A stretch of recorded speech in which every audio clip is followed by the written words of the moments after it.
الحمد لله وكفى وسلام على عباده الذين اصطفى أما بعد فأعوذ بالله من الشيطان الرجيم بسم الله الرحمن الرحيم يا أيها الذين آمنوا توبوا إلى الله توبة نصوحا صدق الله العلي العظيم. میرے محترم بزرگوں اور دوستو، جیسا کہ ہم اور آپ کو معلوم ہے کہ آج شعبان المعظم کی 12 تاریخ ہے اور پرسوں شعبان کی 14 تاریخ ہے اور پرسوں اتوار والے دن ایک رات ہے جسے ہم اور آپ شب برات کے نام سے جانتے ہیں. آج جمعے کو انشاءاللہ اسی شب برات سے متعلق کچھ باتیں عرض کرنے کی کوشش کروں گا. اللہ رب العزت سے دعا کرے کہ اللہ تعالیٰ صحیح بات کہنے کی اور ہم سب کو کہنے سننے سے زیادہ عمل کرنے کی توفیق عطا فرمائے. اللہ رب العزت کا ہم پر یہ بہت بڑا احسان ہے کہ اللہ تعالیٰ نے ہم سب کو اپنے حبیب حضرت محمد صلی اللہ علیہ وسلم کی امت میں پیدا فرمایا ہے. اللہ تعالیٰ کا یہ ہم پر بہت بڑا احسان اور کرم ہے کہ اللہ تعالیٰ نے ہمیں اور آپ کو حضور پاک صلی اللہ علیہ وسلم کا امتی بنایا. یوں تو اللہ رب العزت کے احسانات، انعامات دیگر جو امتیں گزری ہیں ان پر بھی اللہ رب العزت کے بے شمار احسانات، انعامات ہوئے ہیں، لیکن اللہ رب العزت نے اس امت پر اپنے خصوصی انعامات فرمائے. اللہ تعالیٰ نے اس امت کو خصوصی نوازشات سے نوازا ہے. چنانچہ اللہ تعالیٰ نے اس امت محمدیہ صلی اللہ علیہ وسلم کو سب سے بہترین امت بنایا. کنتم خیر امتن، کہ تم بہترین امت ہو. اللہ تعالیٰ نے قرآن مجید کے اندر ارشاد فرمایا کنتم خیر امتن، کہ تم بہترین امت ہو. اور وہ کام جو اللہ تعالیٰ پہلے انبیاء علیہ السلام سے اللہ تعالیٰ لیتے تھے، امر بالمعروف اور نہی عن المنکر کا کام، اچھائیوں کا حکم کرنا، برائیوں سے روکنا، اللہ رب العزت نے یہ کام اس امت محمدیہ صلی اللہ علیہ وسلم کے سپرد فرمایا. حضور پاک صلی اللہ علیہ وسلم کے ختم المرسلینی کے سنۃ طفیل میں اللہ رب العزت نے یہ مقدس کام، یہ عظیم اور بابرکت کام امر بالمعروف اور نہی عن المنکر کا اس امت محمدیہ صلی اللہ علیہ وسلم کے سپرد فرمایا. پہلے جو امتیں گزری اللہ تعالیٰ نے ان کی جو عمریں جو بہت بڑی بڑی عمریں رکھی تھی، لیکن اللہ تعالیٰ نے اس امت محمدیہ صلی اللہ علیہ وسلم کی عمریں بہت مختصر اور چھوٹی عمریں رکھی ہیں. لیکن چھوٹی عمریں رکھنے کے ساتھ ساتھ اللہ تعالیٰ نے اس امت محمدیہ صلی اللہ علیہ وسلم کے ساتھ یہ احسان اور کرم کا معاملہ فرمایا کہ چھوٹے چھوٹے عمل پر اللہ تعالیٰ کے بڑے بڑے اجر و ثواب کا وعدہ ہے. اللہ تعالیٰ نے چھوٹے چھوٹے عمل پر بڑے بڑے اجر و ثواب عطا فرمائے. اللہ تعالیٰ کی اپنے حبیب کی اس امت کے ساتھ بے انتہا محبت اور شفقت ہے کہ اللہ تعالیٰ نے بعض منتخب اوقات کو، بعض چنے ہوئے دن و رات اللہ تعالیٰ نے ایسے رکھے ہیں کہ اگر ہم اور آپ ان کی صحیح معنی میں قدر کرنے والے بن جائیں تو ہم اور آپ اپنے دامن کو اللہ رب العزت کی، اللہ تعالیٰ کی انعامات سے، اللہ تعالیٰ کے انعامات سے، نوازشوں سے، اللہ تعالیٰ کی طرف سے ملنے والے اجر و ثواب سے اپنے دامن کو اچھی طرح سے بھر سکتے ہیں. انہی شب و روز میں سے، انہی دن و رات میں سے اللہ تعالیٰ نے ایک رات شب برات بنائی. شب برات کے بارے میں دو لوگ ہیں، دو طرح کے لوگ پائے جاتے ہیں۔ ایک تو وہ طبقہ ہے، وہ لوگ ہیں جو اس رات کی فضیلت کا سرے سے انکار کرتے ہیں، جو کہتے ہیں کہ اس رات کی کوئی فضیلت حدیث سے ثابت نہیں ہے، اس رات کی کوئی فضیلت ثابت نہیں ہے۔ اور ایک طبقہ وہ ہے جو اس رات کی فضیلت کا اقرار تو کرتا ہے،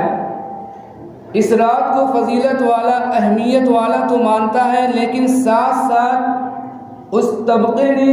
اپنی طرف سے اس رات کے اندر ایسی باتوں کو، ایسی چیزوں کو داخل کر دیا جس کا نہ تو قرآن سے کوئی ثبوت ملتا ہے اور نہ ہی حدیث سے کوئی ثبوت ملتا ہے۔ تو ہمیں اور آپ کو یہ دیکھنا ہے کہ اس رات سے متعلق حدیث میں ہماری کیا رہنمائی کی گئی ہے۔ جو باتیں ثابت ہیں ہمیں ان باتوں کو کرنا ہے، اور جو باتیں حدیث سے ثابت نہیں ہے ہمیں ان باتوں سے بچنا ہے، ان باتوں کو نہیں کرنا ہے۔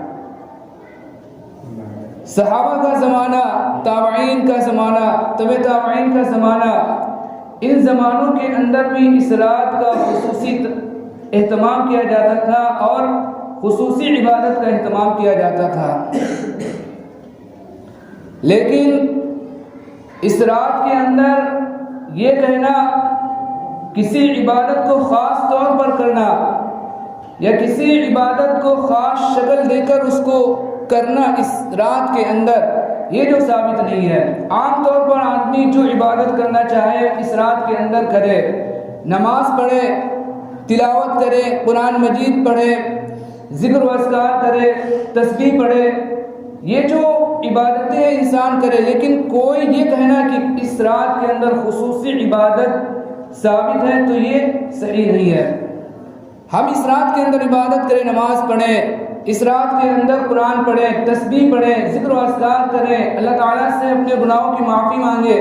یہ سب کیا کریں؟ اس رات کے اندر عبادت کریں، یہ سب کام کریں۔ اس رات کی جو فضیلت ہے یہ جو متعدد صحابہ سے اور متعدد حدیثوں سے ثابت ہے۔ چنانچہ حدیث پاک کے اندر آتا ہے، حضرت عائشہ رضی اللہ تعالیٰ عنہ کی حدیث ہے کہ حضرت عائشہ رضی اللہ تعالیٰ عنہ نے فرمایا کہ ایک رات میں نے حضور پاک صلی اللہ علیہ وسلم کو اپنے بستر پر نہیں پایا، تو میں حضور پاک صلی اللہ علیہ وسلم کو تلاش کرنے کے لیے نکلی، تو میں نے حضور پاک صلی اللہ علیہ وسلم کو بقیع قبرستان کے اندر پایا۔ جب آپ صلی اللہ علیہ وسلم نے ہمیں دیکھا، مجھے دیکھا، تو آپ صلی اللہ علیہ وسلم نے فرمایا، اے عائشہ کیا تم یہ سمجھتی تھی کہ اللہ اور اس کا رسول تمہارے ساتھ ناانصافی کرے گا؟ حضرت عائشہ رضی اللہ تعالیٰ عنہ نے فرمایا، رسول اللہ صلی اللہ علیہ وسلم میں نے سمجھا کہ آپ ازواج مطہرات میں سے کسی کے پاس تشریف لے گئے ہوں گے۔ حضور پاک صلی اللہ علیہ وسلم نے پھر آگے فرمایا کہ عائشہ یہ شعبان کی 15ویں رات ہے، اس رات کے اندر اللہ رب العزت کی تجلی آسمان دنیا پر نازل ہوتی ہے،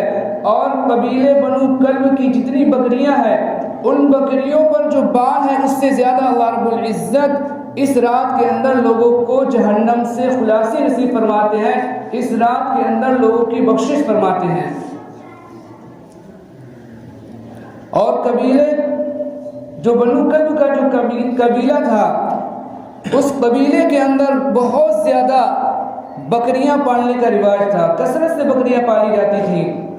تو آپ صلی اللہ علیہ وسلم نے فرمایا کہ بنو کلب کا جو قبیلہ ہے اس کے اندر جو بکریاں ہیں، ان بکریوں پر جو بال ہے اس سے زیادہ اللہ رب العزت اس رات کے اندر لوگوں کی بخشش اور مغفرت فرماتے ہیں۔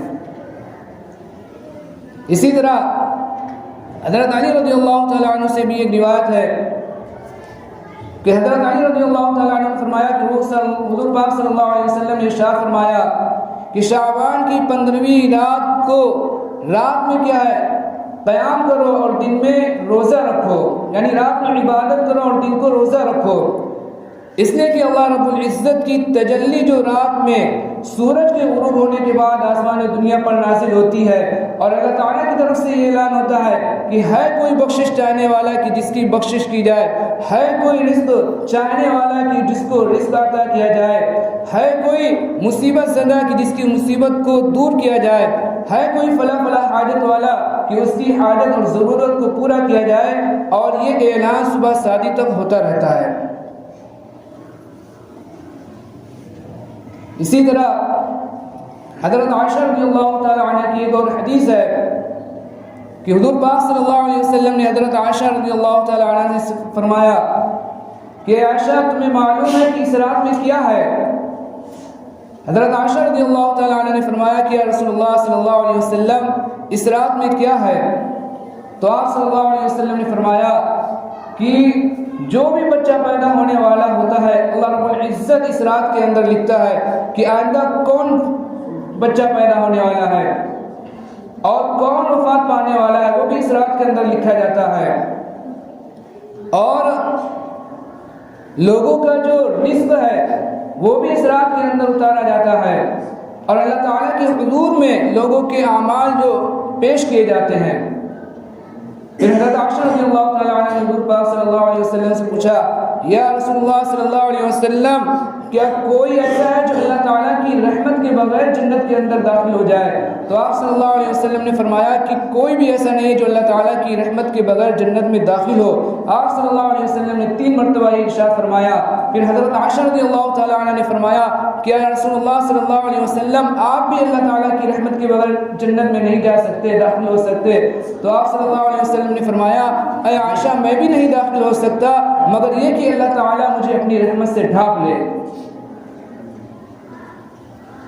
تو وہ طبقہ، وہ لوگ جو یہ کہتے ہیں کہ اس رات کی کوئی فضیلت حدیث سے ثابت نہیں ہے، ان کا یہ کہنا کہ صحیح نہیں ہے بلکہ غلط ہے۔ اس رات کی فضیلت حدیث سے متعدد صحابہ سے جو ثابت ہے، اس لیے ان کا یہ کہنا کہ اس رات کی فضیلت اہمیت حدیث سے ثابت نہیں ہے، ان کا یہ کہنا صحیح نہیں ہے بلکہ غلط ہے۔ اور دوسرا وہ طبقہ ہے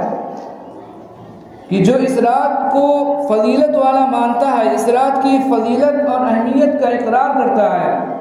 اور اس رات کے اندر عبادت کا بھی اہتمام کرتا ہے، نمازیں بھی پڑھتا ہوا دکھائی دے گا، نمازیں بھی پڑھے گا، نماز بھی پڑھے گا، ذکر و اذکار بھی کرے گا، اسی طرح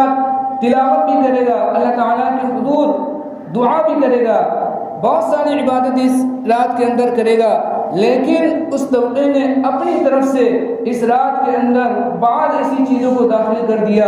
جس کا نہ تو حدیث سے کوئی ثبوت ملتا ہے، نہ صحابہ سے، اور نہ تابعین سے، نہ تبع تابعین سے، کہیں سے بھی اس کا ثبوت نہیں ملتا۔ ایسی چیزوں کو اس نے اس کے اندر داخل کر دیا۔ اس لیے ہمیں اور آپ کو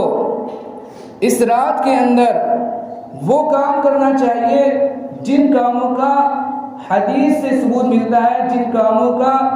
صحابہ سے، تابعین سے، تبع تابعین سے جو ثبوت ملتا ہے، جن کاموں کے کرنے کا، ہمیں اور آپ کو اس رات کے اندر وہ کام کرنا چاہیے، اور وہ کام جن کا جو حدیث سے کوئی ثبوت نہیں ملتا ان سے اپنے آپ کو بچا کر رکھنا چاہیے، ان سے ہمیں اور آپ کو دور رہنا چاہیے۔ اس لیے کہ ہوتا یہ ہے کہ یہ تو جیسے ہمیں اور آپ کو بالکل معلوم ہے کہ شیطان جو انسان کا کھلا ہوا دشمن ہے، وہ شیطان یہ چاہتا ہے کہ ہر ایسی جگہ جہاں بندوں کا بہت بڑا فائدہ ہو رہا ہو وہاں اپنا بھی حصہ لگا لے۔